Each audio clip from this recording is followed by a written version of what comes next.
India amasung Chinese Army ani si Ladaki LACगी region asidagi handoknarakpa fawba loidri. India gi maikeidagi Arunachal gi oina leiriba LACगी jagasing asida Indian Army gi ahenba forcing amasung khusu khulai kaya ama lepa leitana thajinba haukhre. Mayam pumnamakpu anoba video update amada amukka hanna taram nokseri ngasidi LACगी region asidagi India amasung China gi oiba leiriba troopsing asigi honglakliba development sing asigi matangda amu yengminasi. Haukiba matam khara asida India amasung China gi oiba army sing asi Ladak gi oiba LACगी leiriba jaga sing asida yamna kanna ngangkhatna duna adumak lakibani nakal animaktaki ahenba force amasung khusu khulai sing lepa leitana adumak thajinduna lakhi.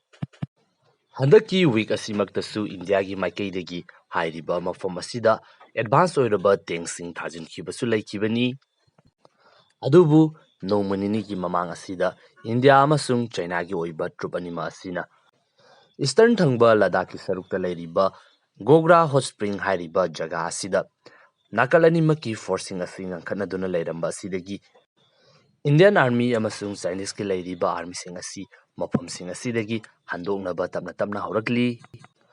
Mafam asidagi troop sing asi handoknaba fawba loidri. India gi maikeidigi Arunachal Pradesh ta leiriba Indian gi forcing asibu mapangal kankhat hanabagi damakta khongthang kaya ama yamna Khuman yangsinna chathaba haurakli.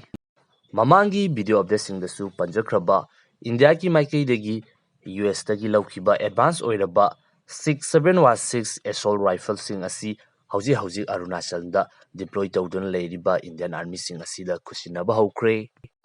Masiga loinana 2020 ki March da tawkiba deal adugi matungina Indiana Israel dagi laukiba Negev light machine guns 13 adusu Arunachal da haujik leiriba troops sing asida pithokpa haurakre.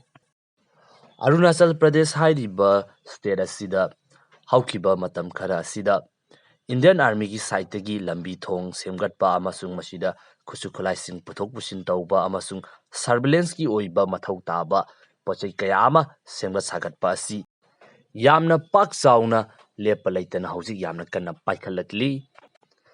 Hairiba project sing asi akaknaba matam amada loisinabagi damakta haujik yamna kanna hotnahanlibani. Masiga loinana Arunachal Pradesh ki LACगी manak nakna leiba forward post khudingmakta yamna chawba helipad amamam suksoi-soidana sanabagi damakta order singsu haujik piba leikre. Arunachal gi mafam sing asida leiriba force sing asina sijinanabagi damakta unarmed aerial vehicle kaya amasu haujik thajinba leptri. Masida loinana hairiba force sing asina paw phawdok phawjin tawba si secure oinabagi damakta khongthang kaya ama lokhatpaga loinana mafam asida surveillance amasung communication gi oina darkar oiriba equipment sing asi haujik yamna kanna thajinba leptri. Masini haujik leiriba condition asi Ladaki region dagi troop sing asi handoknakibaga Indian Army gi maikeidagi Arunachal gi oiba jaga sing asida troop sing deploy tawba amasung mafam asida leiriba forcing asibu mapangal kankhat hanabagi damakta yamna kanna honarakliba asi Indian Army gi side tagi China dagi karigumba threat ama hairiba mafam asida lakpa yabagi information adu leibra haiduna expert kaya amana adumak hangnari.